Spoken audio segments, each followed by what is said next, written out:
Subject की study करना हमें, जिसमें बहुत माइक्रोस्कोपिक साइज के होते हैं। माइक्रोस्कोपिक साइज मतलब हम माइक्रोस्कोप यूटिलाइज कब करते हैं, जब होता है तब हम पर्टिकुलर उनको देखने के लिए हम किसका यूज करते हैं, माइक्रोस्कोप का। तो पर्टिकुलर वही ऐसे ऑर्गेनिज्म जिनकी साइज बहुत माइन्यूट है, चाहे वो बैक्टीरिया हो, चाहे वायरस हो, चाहे फंजाई हो, है ना। तो इन सब माइक्रो ऑर्गेनिज्म जिनकी साइज बहुत माइन्यूट होती है, उनकी स्टडी करने के लिए हम पर्टिकुलर किस सब्जेक्ट की हेल्प लेते हैं, माइक्रोबायोलॉजी की। दूसरा, हमने बोला पर्टिकुलर माइक्रोस्कोपिक साइज के तो ऑर्गेनिज्म की स्टडी कर रहे हैं, साथ में उनकी क्लासिफिकेशन। अभी आपको ये नहीं पता कि बैक्टीरिया कितने टाइप के होते हैं, वायरस कितने टाइप के होते हैं, फंजाई कितने टाइप के होते हैं, ईस्ट कितने टाइप के होते हैं, ठीक है। तो उन पर्टिकुलर माइक्रो ऑर्गेनिज्म के क्लासिफिकेशन की स्टडी करना भी हम लोग किसके अंदर पढ़ते हैं, माइक्रोबायोलॉजी के अंदर पढ़ते हैं। Third one, morphology. मॉर्फोलॉजी की स्टडी हम लोग कब करते हैं, पर्टिकुलर मैंने बोल तो दिया कि हम बैक्टीरिया की स्टडी कर रहे हैं, वायरस की स्टडी कर रहे हैं, लेकिन अब मुझे ये नहीं पता कि पर्टिकुलर बैक्टीरिया किस साइज का, उसका शेप क्या है ना। वायरस का शेप कैसा है, वायरस का पर्टिकुलर साइज कैसा है, वो किस फॉर्म में चेंज हो रहा है, कितने टाइप के ये स्ट्रक्चर्स चेंज कर रहा है। तो पर्टिकुलर मॉर्फोलॉजिकल स्टडी करने के लिए भी हम माइक्रोबायोलॉजी की हेल्प लेते हैं। Third one, physiology. पर्टिकुलर हर एक पर्टिकुलर बैक्टीरिया कैसे अपने बॉडीली फंक्शंस को परफॉर्म कर रहा है, ये सारी स्टडी करने के लिए भी हम माइक्रोबायोलॉजी का यूटिलाइज करते हैं। मेटाबॉलिज्म, जैसे एक नॉर्मल पर्सन, हम लोग भी अभी बायोकेमिस्ट्री में पढ़ रहे थे कि कार्बोहाइड्रेट ब्रेक डाउन हो रहा है, उसका यूटिलाइज हो रहा है, ये सारी चीजें तो सेम ऐसा पर्टिकुलर बैक्टीरिया वायरस इनके केस में भी तो होता होगा ना। तो उनके मेटाबॉलिज्म स्टडी करने के लिए भी हम माइक्रोबायोलॉजी का यूज करते हैं। देन डिस्ट्रीब्यूशन इन नेचर, ये बहुत मतलब जरूरी है। हर एक बैक्टीरिया वायरस ऐसा नहीं है कि देखो पर्टिकुलर स्पेसिफिक प्लेसेस में है ना, उनका ऑल ओवर नेचर में कहाँ वो लोग डिस्ट्रीब्यूट है, कौन से बैक्टीरिया कहाँ पर मिलेंगे, कौन से वायरस कहाँ पर मिलेंगे, ये पूरा स्टडी करना भी इसके अंदर आता है, माइक्रोबायोलॉजी के अंदर आता है। Then relationship to each other living organism. Particular एक वर्ड आपने सुना होगा, सिम्बायोटिक।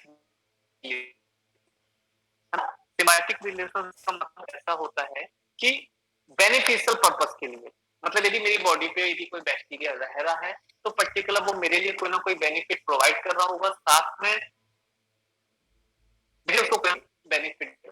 तो पर्टिकुलर हम एक कि हमारे लिए बेनिफिट है या नहीं है, हार्मफुल इफेक्ट्स को कर रहा है, वायरस हार्मफुल इफेक्ट्स को कर रहा है, या ये डिफरेंट टाइप का।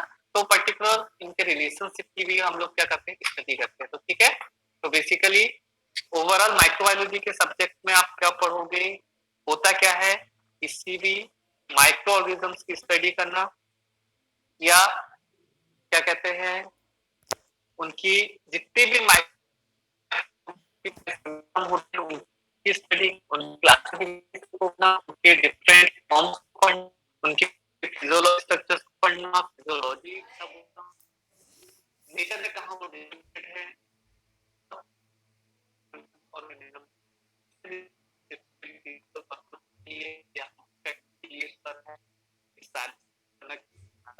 बायोलॉजी में आता है। किसी को डाउट आवाज नहीं आ रही, सर आवाज नहीं आ रही, बहुत कट कट के आ रही, सर आवाज कट कट के आ रही है आपकी।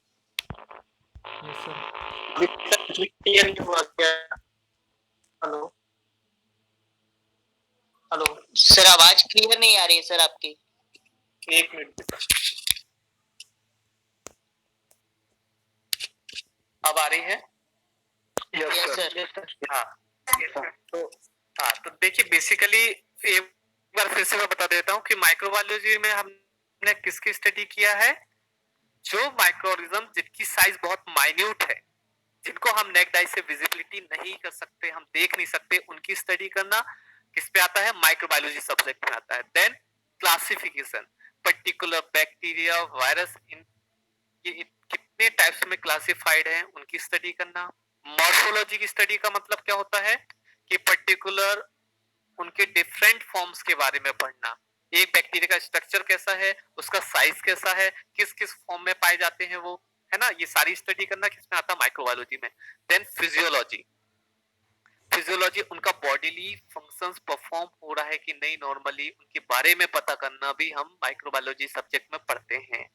देन मेटाबॉलिज्म, कोई भी चीज को किस तरीके से यूटिलाइज कर रहे हैं, ब्रेक डाउन कर रहे हैं, ये भी हम पर्टिकुलर बैक्टीरिया वायरस की मेटाबॉलिज्म के बारे में भी हम माइक्रोबायोलॉजी सब्जेक्ट में पढ़ते हैं। देन डिस्ट्रीब्यूशन इन नेचर, कहाँ कहाँ पर कौन से बैक्टीरिया वायरस किस जगह पर इजीली ग्रो हो जाते हैं, किस जगह इजी सरवाइव हो जाते हैं, कहाँ कहाँ वो पाए जाते हैं, ये सारी स्टडी करना किस पे आता है, माइक्रोबायोलॉजी में आता है। Then relationship to each other and other living organism, कुछ पर्टिकुलर माइक्रो ऑर्गेनिजम्स क्या होते हैं, सिम्बायोटिक रिलेशनशिप में होते हैं। सिम्बायोटिक रिलेशन होता है कि इस पर्पस के लिए कि वो हम लोग को भी फायदे दे और हम भी उनको क्या करें, कोई ना कोई बेनिफिट प्रोवाइड करें, है ना।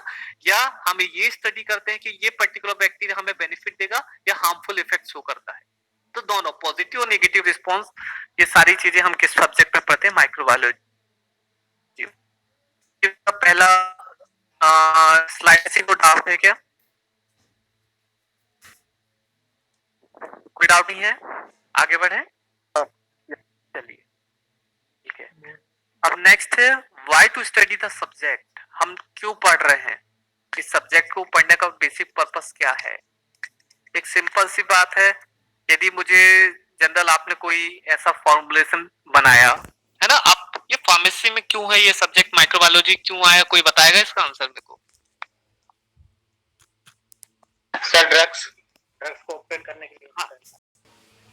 माइक्रोबायोलॉजी का क्या रोल होगा, हेलो क्लास ले रहा हूँ का? और का चल बाद में लगा रहा हूँ। विपुल सर की है यहाँ।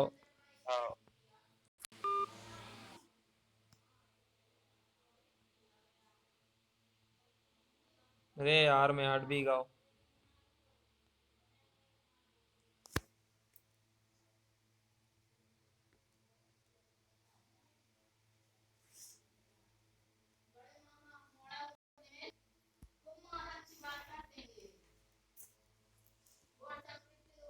आप सोचो ना, आप फार्मेसी सब्जेक्ट में क्यों आ गया, ये पर्टिकुलर स्पेसिफिक सब्जेक्ट को हमने क्यों डाला। किसी भी माइक्रो ऑर्गेनिज्म रिएक्ट करके कुछ इफेक्ट ना दे स्टडी। चलो हाँ ये भी सही है। आपने फर्स्ट सेमेस्टर में कुछ फॉर्मुलेशन बनाए थे क्या, ऑइंटमेंट यस सर वगैरह बनाया था, कार्बापुल जेल बनाया था। हाँ चलो, कोई ना कोई फॉर्मुलेशन आपने डेवलप किया होगा आपने, है ना। Yes sir. ठीक, अब आपने पर्टिकुलर एक बेकर भी यूज किया, टेस्टर भी यूज किया, तो क्या वो पूरी तरीके से जर्म्स फ्री थे क्या, नो माइक्रोब्स फ्री थे। आप किसी मेडिकल पर्पस बना रहे थे, आई का लोशन बना रहे हो या कुछ भी बना रहे हो आप, है ना, ड्रॉप्स बना रहे थे, है ना, कुछ भी बना रहे हो, लेकिन उस फॉर्मुलेशन में बनाने के लिए आपने जितनी किया, क्या आपको माइक्रोवेव फ्री था।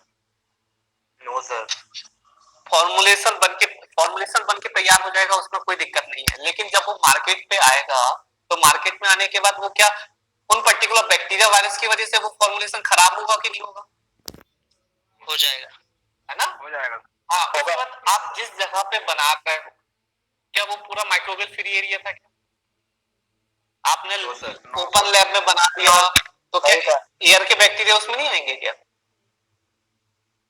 आएंगे सर, आएंगे। तो पर्टिकुलर हमें पर्टिकुलर उन बैक्टीरिया वायरस के बारे में पता ना चले, उन्हें हटाने का ना पता चले, तो हम कैसे कह सकते हैं कि कोई भी फॉर्मुलेशन बिल्कुल माइक्रोवेव फ्री था, है ना। तो पर्टिकुलर जब भी कोई भी चीज बाहर निकलती है ना बनकर, तो उसके पहले क्या होता है कि उसका बिल्कुल एक एक बैक्टीरिया वायरस इनको क्या किया जाता है, चेक किया जाता है, माइक्रोबियल क्वांटिटी को चेक किया जाता है कि पर्टिकुलर उस फॉर्मुलेशन में कोई भी माइक्रोब्स प्रेजेंट है कि नहीं, आई बात समझ में। तो ये पर्टिकुलर सब्जेक्ट वहां पे भी रोल प्ले करता है ना। चलिए, पहली बात हमने बोला था कि बहुत सारे बैक्टीरिया का डिस्ट्रीब्यूटेड है ना, तो एक वर्ड आता है ओमनी प्रेजेंट।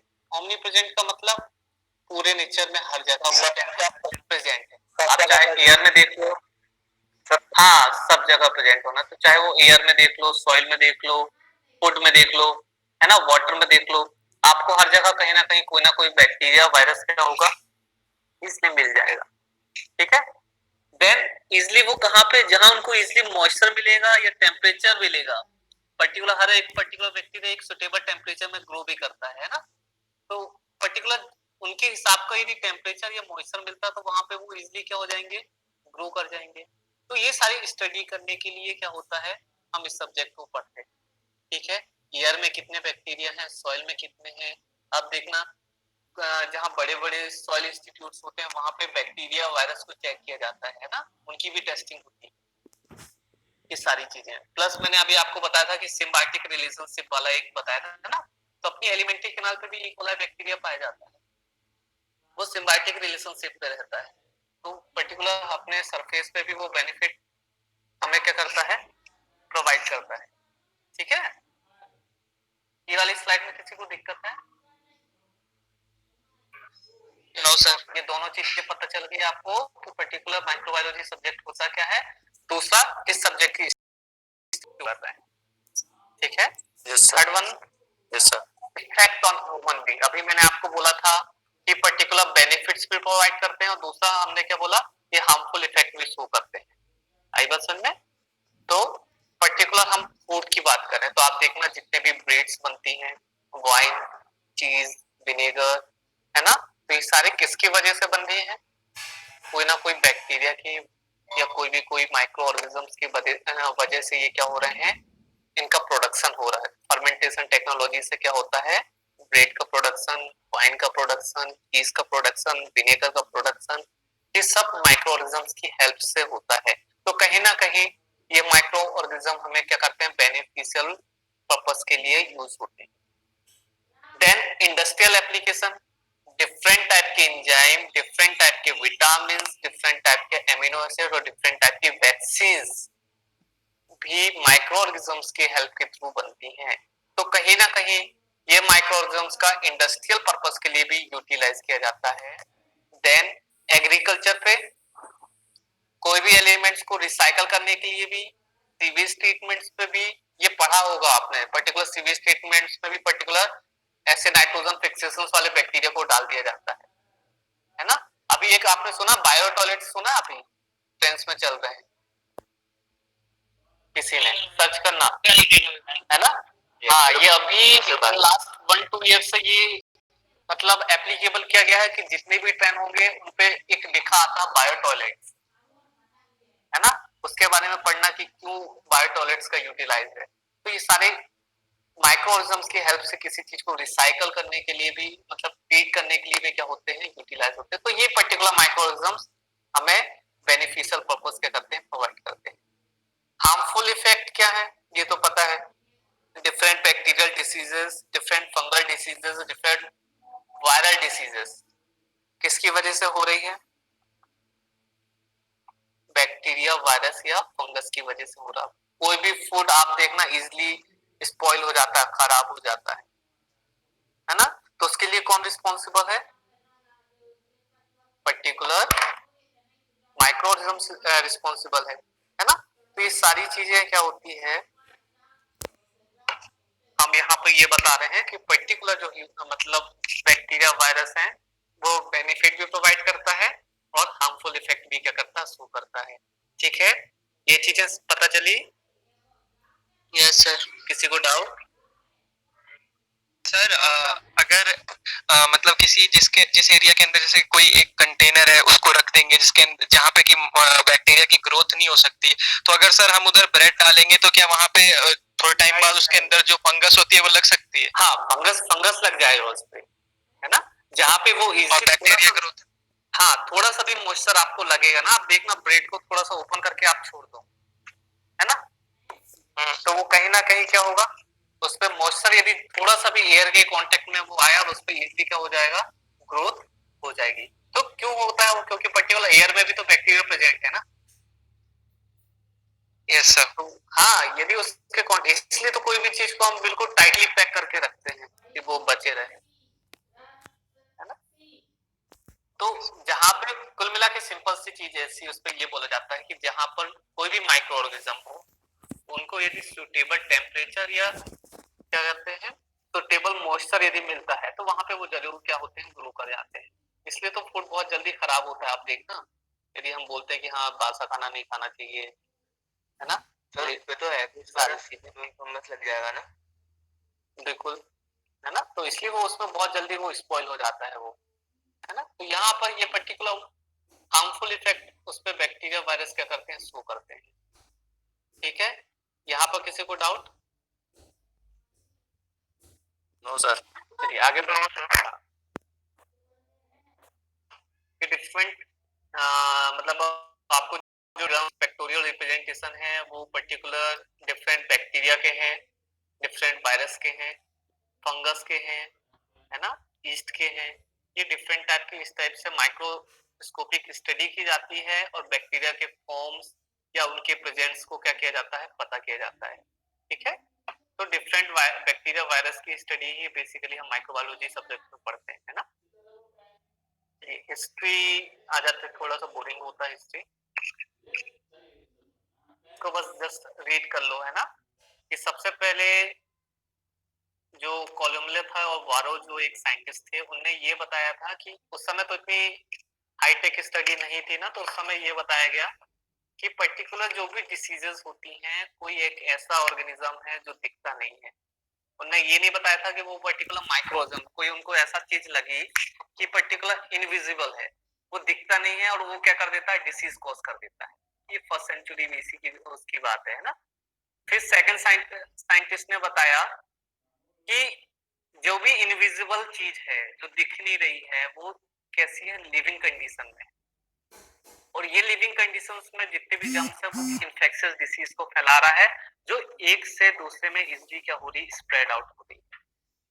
ठीक है, तो पहले इसी चीज को उन्होंने आगे बढ़ाया था कि एक तो हमें कुछ भी चीज दिख नहीं रही है और वो हमें क्या कर रहा है, डिसीज कोज कर रहा है।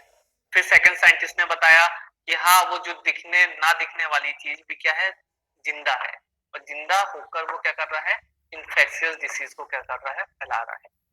फिर नेक्स्ट साइंटिस्ट जो आए थे फ्लेंसिस 1762 में, उन्होंने क्या बताया कि हर disease different different invisible organism के थ्रू होती है। यदि टाइफाइड है तो टाइफाइड अलग होगा, मलेरिया है तो मलेरिया अलग एजेंट के थ्रू होगा। तो उसने सिर्फ ये क्लियर किया कि अलग अलग माइक्रो ऑर्गेनिजम्स या जितने भी एजेंट्स हैं वो अलग अलग डिसीज को क्या करते हैं, फैलाते हैं। ठीक है, एक समय आपको पता होगा प्लेग फैला हुआ था बहुत ज्यादा, है ना। तो उस टाइम पे पर्टिकुलर ब्लड पे जो भी जितने भी प्लेग के जो पेशेंट थे, उनके ब्लड पे क्या किया था, उनने छोटे छोटे बिल्कुल बॉम्ब्स को आइडेंटिफाइड किया था।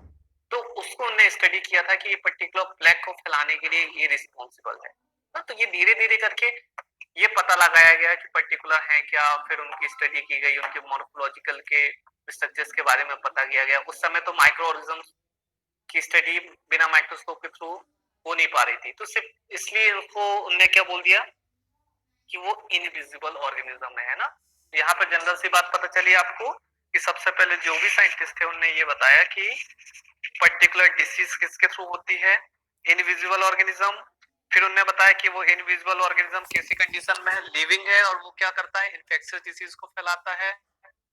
फिर third, heart disease different different agent के द्वारा मतलब फैलती है ना। और फोर्थ ये बताया गया था कि जो भी प्लेग में जो महामारी फैली थी, उस प्लेग के ब्लड पे जो बॉम्ब्स पाए गए थे उनकी स्टडी भी की गई थी, उनको रिपोर्टेड आउट किया गया था। ठीक है, किसी को डाउट?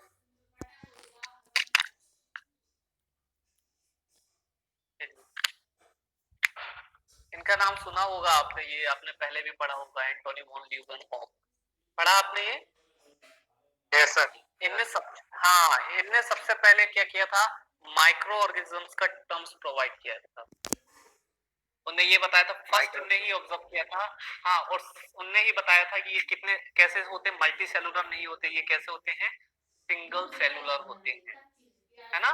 और उन्हीं को फिर उन्हें एनिमेलिक्यूल्स बोला गया था, पर्टिकुलर उन माइक्रो ऑर्गेनिजम्स, और बाद में उन्हीं एनिमेलिक्यूल्स को क्या बोला गया, माइक्रो ऑर्गेनिज्म। तो फर्स्टली यही साइंटिस्ट थे जिनने माइक्रो ऑर्गेनिजम्स का टर्म्स दिया, उनने ऑब्जर्व किया, उनको सिंगल सेल बताया। ठीक है, देन जितने भी बैक्टीरिया हैं उनके डिफरेंट मॉर्फोलॉजिकल फॉर्म की स्टडी भी ये साइंटिस्ट ने ही किया था, है ना। तो ये इनका माइक्रोबायोलॉजी के एरिया में बहुत योगदान है ना। ठीक है, यहाँ किसी का नेक्स्ट रॉबर्ट हुक, ये भी पढ़ा होगा आपने। Yes sir. हाँ, रॉबर्ट हुक ने सबसे पहले कंपाउंड माइक्रोस्कोप डेवलप किया था इन 1665 इन्वेंटेड। यस, हाँ वेरी गुड, है ना। तो पर्टिकुलर यहाँ पर इनका नाम इसलिए आ रहा है क्योंकि माइक्रोस्कोप, और वो भी कौन सा, कंपाउंड माइक्रोस्कोप डेवलप करने के लिए ये पर्टिकुलर साइंटिस्ट को क्रेडिट जाता है। फिर इनने पर्टिकुलर पहला टर्म सेल का रॉबर्ट हुक ने ही दिया था। ठीक है, यहाँ तक क्लियर है। देन थर्ड है father of microbiology, Lewis pasture, है ना। ये थोड़ा सा ध्यान रखिएगा, पर्टिकुलर जीपीटी के क्वेश्चंस में आता है ये, फादर ऑफ है ना, माइक्रोबायोलॉजी कि माइक्रोबायोलॉजी के फादर कौन है, लुईस लुईस पास्चर, है ना। क्यों है, देखो इनने बहुत अपनी जो माइक्रोबायोलॉजी के कैरियर में इनने बहुत स्टडी वाइड किया था। फर्मेंटेशन टेक्नोलॉजी आपने सुना है, फर्मेंटेशन जितने भी ब्रेड बनते हैं, ऐसा है ना, हाँ, वाइन का प्रोडक्शन होता है, वो कौन सी टेक्नोलॉजी के थ्रू होता है, फर्मेंटेशन टेक्नोलॉजी। तो पर्टिकुलर हर एक फर्मेंटेशन टेक्नोलॉजी में डिफरेंट डिफरेंट माइक्रोबियल एजेंट क्या होते हैं, रिस्पॉन्सिबल होते हैं। ठीक है, देन इन्हीं ने बताया था anaerobic fermentation in absence of oxygen, particular bacteria के थ्रू भी होता है और ईस्ट के थ्रू भी होता है। बैक्टीरिया पर्टिकुलर एसिड को प्रोड्यूस करते हैं और ईस्ट किसके लिए रिस्पॉन्सिबल होता है, एल्कोहल को प्रोड्यूस करने के लिए रिस्पॉन्सिबल होता है। ठीक है, देन पास्चराइजेशन की टेक्निक भी इनने ही दिया था, इसलिए तो इनका नाम के नाम से ही पास्चराइजेशन आया, लुईस पास्चर के नाम से। ठीक है, डिफरेंट टाइप के फर्मेंटेशन भी डिफरेंट टाइप के माइक्रोब्स के थ्रू ही होता है। तो बेसिक इनने किसके लिए स्टडी की थी, फर्मेंटेशन टेक्नोलॉजी पे किया था। उन्होंने ये बताया था पर्टिकुलर फर्मेंटेशन टेक्नोलॉजी में डिफरेंट माइक्रोबियल एजेंट रिस्पॉन्सिबल होते हैं। देन इन्होंने ये बताया कि पर्टिकुलर बैक्टीरिया एसिड को प्रोड्यूस करते हैं और ईस्ट किसको प्रोड्यूस करते हैं, एल्कोहल को प्रोड्यूस करते हैं। देन पास्चराइजेशन की टेक्निक्स भी लुईस पास्चर ने ही हमें क्या की थी, प्रोवाइड की थी। ठीक है, यहाँ किसी को doubt?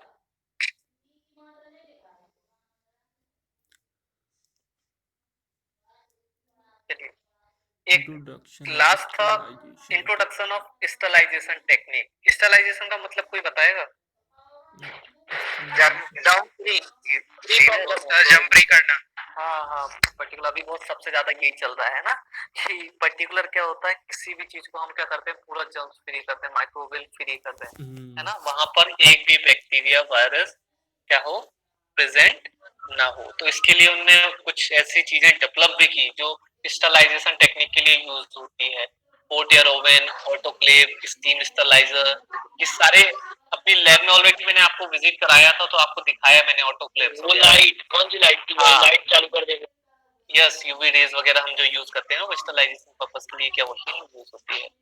Then live attenuated vaccines, TB vaccines बनने का भी है, वो किसके थ्रू हमें मिल रही थी, पर्टिकुलर लुईस पास्चर की ही स्टडी के थ्रू हमें क्या हुई हैं, डिफरेंट वैक्सीन्स बनाने का भी हमें क्या हुआ, ऑप्शंस मिला। ठीक है,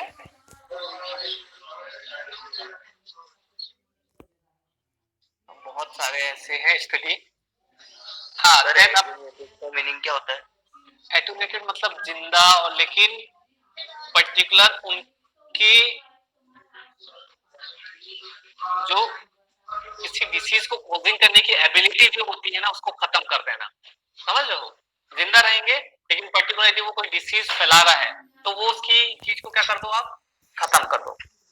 यदि मैं आपकी बॉडी में बैक्टीरिया डालूं, है ना, वो बैक्टीरिया बिल्कुल खतरनाक है, लेकिन वो बैक्टीरिया का मैं यूज सिर्फ एंटीबॉडी के प्रोडक्शन के लिए यूटिलाइज करूंगा, तो हमारे लिए हार्मफुल नहीं होगा। क्यों? क्योंकि मैं पर्टिकुलर उसकी जो डिसीज कॉजिंग एबिलिटी है उसको हमने क्या कर दूंगा, खत्म कर दूंगा।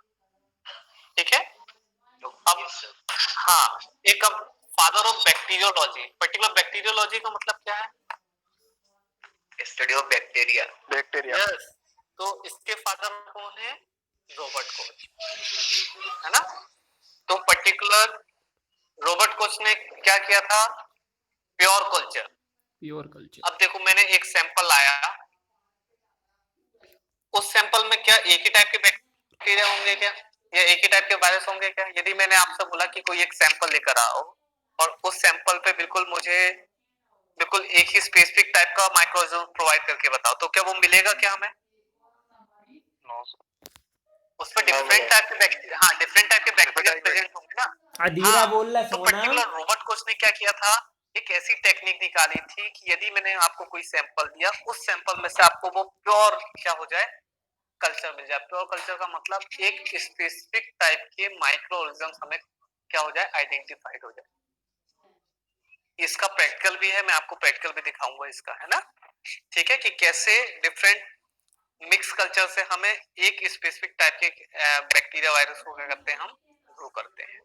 ठीक है, then use of solid media for isolation of bacteria.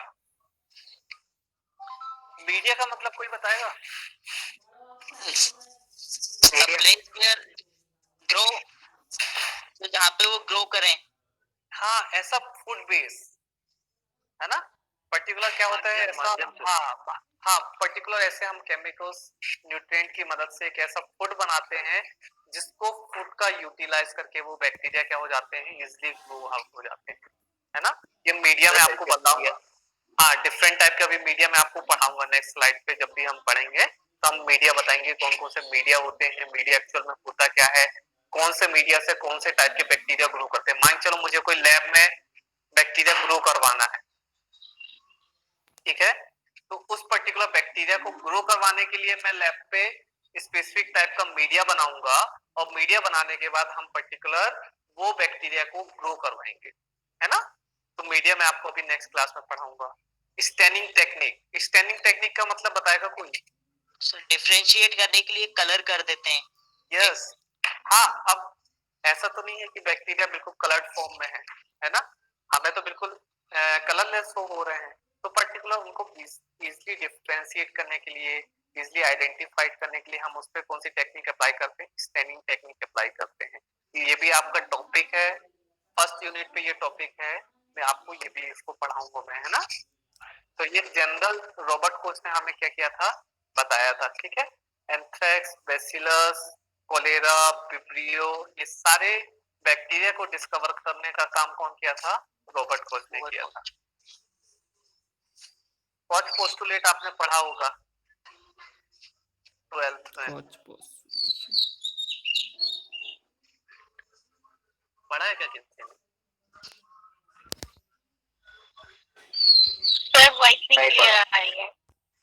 क्या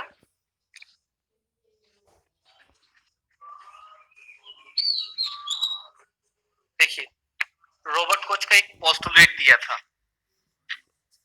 ठीक है।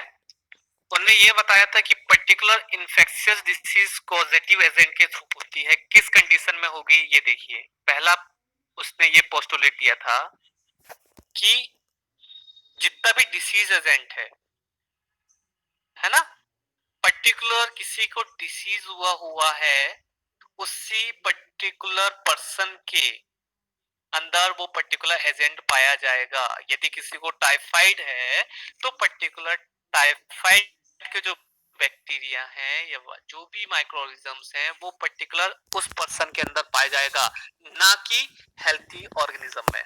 पहला पोस्टुलेट ये था। पहली बात समझ जाओ, कोच पोस्टुलेट क्या बोला था कि करेंगे पॉजिटिव एजेंट कि पर्टिकुलर किसी इन्फेक्शन के लिए उन्होंने कुछ ऐसे टर्म्स दिया था। पहली बात, डिसीज एजेंट जो होना चाहिए वो पर्टिकुलर डिसीज पर्सन के अंदर होना चाहिए। यदि किसी को टाइफाइड है तो टाइफाइड के अंदर वो पर्टिकुलर एजेंट प्रेजेंट होगा, ना कि हेल्थी पर्सन के अंदर। पहला बात क्लियर है? आपके पास दो पर्सन है, एक हेल्थी है और एक दूसरा डिसीज है, तो वो पर्टिकुलर एजेंट किसके अंदर पाया जाएगा, डिसीज वाले पर्सन के अंदर पे पाया जाएगा, ठीक है। Then it should be possible to isolate the microorganism in its pure culture. मैंने बताया ना प्योर कल्चर क्या है, स्पेसिफिक टाइप की बैक्टीरिया वायरस को हम क्या करते हैं, ग्रो करवाते हैं। तो मैंने पर्टिकुलर डिसीज पर्सन से मैंने कोई सैंपल लिया और वो सैंपल को मैंने क्या करवाया, किसी पर्टिकुलर मीडिया में ग्रो करवाया और मीडिया में ग्रो करवाने के बाद जब मैंने देखा तो वो पर्टिकुलर एजेंट इजीली ग्रो होगा, तो उस पे प्रेजेंट होगा। ये दूसरा पोस्टुलेट था, ठीक है। देन अब वो पर्टिकुलर माइक्रोऑर्गेनिज्म्स को मैंने लैब में ग्रो करवा दिया और लैब में ग्रो करवाने के बाद मैं किसी एनिमल्स पे, या चाहे वो माइस हो, चाहे रेट हो, चाहे पिग हो, उन पे यदि पर्टिकुलर वो आइसोलेटेड माइक्रोऑर्गेनिज्म्स को इंट्रोड्यूस करवाऊंगा तो सेम डिसीज कॉज करेगा वो, ठीक है। और देन पर्टिकुलर फोर्थ उन्होंने ये बोला था कि अब मैं वापस से जो हमने माइस में इंजेक्ट करवाया था उससे फिर से मेरी सैंपल लूं और सैंपल लगवाने के बाद फिर से उसको प्योर कल्चर ग्रो करवाऊं तो वही पर्टिकुलर एजेंट क्या हो जाना चाहिए, ग्रो कर जाना चाहिए, ठीक है। चारों बात समझ में आई। खोज पोस्टुलेट ने क्या कहा था कि माइक्रोऑर्गेनिज्म को पॉजिटिव एजेंट कब कहेंगे कि वो पर्टिकुलर इन्फेक्शियस डिसीज का पॉजिटिव एजेंट है ना। पहली बात, आपके पास दो ऑर्गेनिज्म है, एक हेल्थी और एक डिसीज ऑर्गेनिज्म। तो पर्टिकुलर जो एजेंट होगा वो किसके उसमें पाया जाएगा, ऐसा पर्सन जो डिसीज से सफर हो रहा, ना कि हेल्थी ऑर्गेनिज्म, ठीक है। फिर उसके बाद मैंने क्या बोला कि जहां डिसीज हुई है और उस डिसीज वाली जगह से यदि मैं, है ना, पर्टिकुलर बैक्टीरिया को ग्रो करवाता हूं तो वो इजीली ग्रो आउट हो जाएगा, ठीक है। अब ग्रो करवाने के बाद मैंने वही सेम बैक्टीरिया को किसके अंदर इंट्रोड्यूस किया, किसी बैक्टीरिया किसी वायरस के अंदर पे मैं किया, इंट्रोड्यूस करवाया। इंट्रोड्यूस करवाने के बाद क्या होगा, वो इजीली क्या हो जाएगा, उस पे ग्रो हो जाएगा, सेम डिसीज प्रोवाइड करेगा, है ना। और सेम डिसीज प्रोवाइड करने के बाद हम उसको वापस से फिर से भी हम क्या करवा सकते हैं, ग्रो करवा सकते हैं, ठीक है। Yes sir. यहाँ तक समझ में आ गया। चलिए ये देखिए, यहाँ पे दो टाइप का उनने एक डायग्राम आपको शो हो रहा है। Yes sir. इस पे एक माइस है जो क्या है डिसीज कंडीशन में, और एक माइस जो है वो हेल्दी कंडीशन में। दोनों डायग्राम को आप पढ़ के देखना, मतलब डायग्राम देखो, एक में डिसीज एनिमल है और दूसरा में हेल्दी एनिमल है। हमने डिसीज एनिमल से क्या किया, उनका ब्लड सैंपल लिया, और ब्लड सैंपल में हमने क्या किया, सस्पेक्टेड पैथोजन को लिया, ठीक है। सस्पेक्टेड पैथोजन को हमने जब ग्रो करवाया तो वो पर्टिकुलर पैथोजन क्या हो गया, ग्रो कर गया। लेकिन आप हेल्दी ऑर्गेनिज्म में देखो, उनका ब्लड सैंपल लिया, ब्लड सैंपल लेने के बाद उसमें कोई भी बैक्टीरिया वायरस प्रेजेंट है क्या, नहीं है, है ना।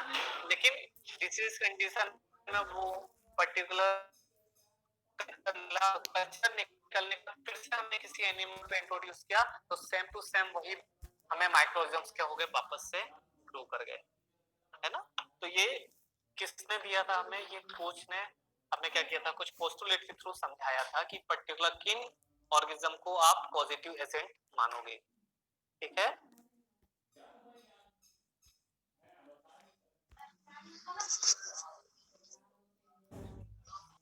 हाँ, अलेक्जेंडर फ्लेमिंग का नाम सुना है किसी ने?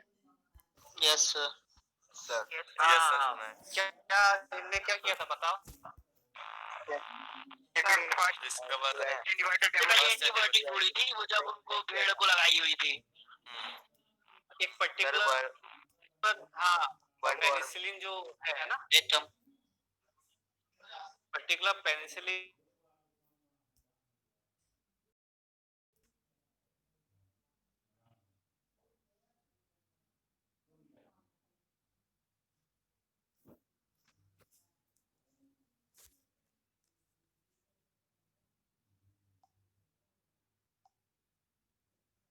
मैं आपको शो करके दिखाऊंगा, मैं आपको दिखाऊंगा इनका स्ट्रक्चर्स पे आपको शो करके दिखाऊंगा, लैब में ग्रो करवा के दिखाऊंगा, ठीक है। पर्टिकुलर सेकंड लास्ट है स्कोप ऑफ माइक्रोबायोलॉजी। कहाँ पर माइक्रोबायोलॉजी का रोल है। एक मेडिकल माइक्रोबायोलॉजी, आप चाहे एमबीबीएस के में पढ़ लो, नर्सिंग में पढ़ लो, फार्मेसी में पढ़ लो, हर जगह मेडिकल में माइक्रोबायोलॉजी रोल प्ले करती है। फूड एंड डेयरी माइक्रोबायोलॉजी, आपको पता है कि पर्टिकुलर डिफरेंट टाइप के प्रोडक्शन में डिफरेंट टाइप के माइक्रोऑर्गेनिज्म का यूटिलाइज हो रहा है। Public health microbiology, public health microbiology को कोई एक्सप्लेन करेगा? बताइए सर म्यूनिसिपल वर्क अभी अभी जो चल रहा है, अभी पब्लिक हेल्थ माइक्रोबायोलॉजी कह सकते हैं कि नहीं? अभी का पेंडेमिक, अभी जो कोरोना का चल रहा है, जो अभी यस सर, कह सकते हैं, हाँ कह वही सकते है, हैं। वो पब्लिक हेल्थ माइक्रोबायोलॉजी में ही आता है। Then agriculture microbiology, different type के सॉइल में माइक्रोब्स का स्टडी करना। माइक्रोबियल इकोलॉजी, इकोलॉजी का मतलब क्या होता है? एनवायरनमेंट से रिलेटेड है ना, डिफरेंट उनका कहाँ कहाँ पे प्रेजेंट है, किस तरीके से परफॉर्म कर रहे हैं ना। देन माइक्रोबियल जेनेटिक्स का मतलब क्या है? हाँ, उनकी जेनेटिक्स स्टडी करना, उनसे अभी अब आप देखो जितनी भी वैक्सीन सीरी क्रिएट हो रही हैं, तो जेनेटिकली उनका स्टडी करके ही तो हो रहा है ना। Yes sir.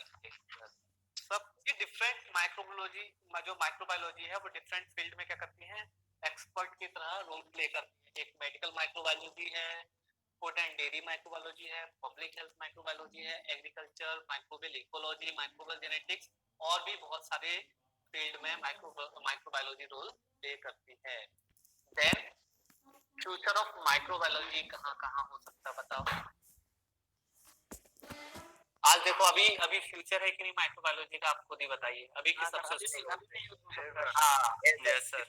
हाँ, जितने भी माइक्रोबायोलॉजिस्ट होते हैं वो क्या करते हैं, पर्टिकुलर इन्फेक्शियस डिसीज को स्प्रेड होने से स्टॉप करने के लिए भी क्या करते हैं, रोल प्ले करवाते हैं ना, कि कैसे कैसे हम उसको रोक दें। अभी तो सबसे ज्यादा इसी पे तो स्टडी चल रही है ना, हर दिन ये भी हम ट्राई कर रहे हैं कि उसको कैसे रोकें, तो इसमें माइक्रोबायोलॉजिस्ट का रोल प्ले होता है।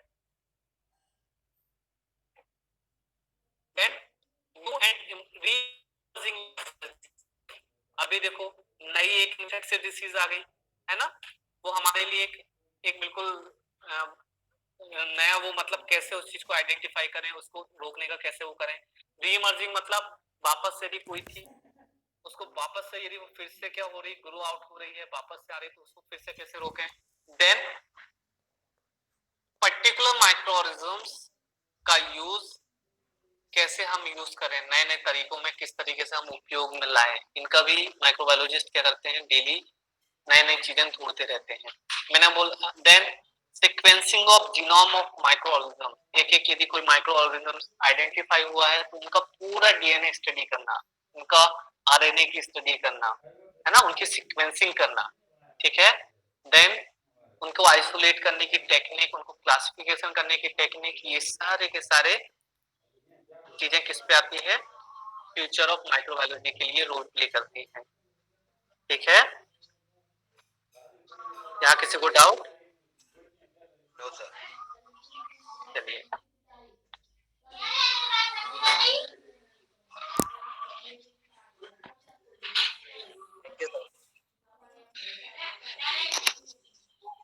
Thank you sir. Thank you sir. एक मिनट, थैंक यू सर। आया समझ में? Yes sir. Yes sir. इसकी मैं पीपीटी अभी आप लोग को, आपको अभी मैं पहुंचा देता हूँ, है ना।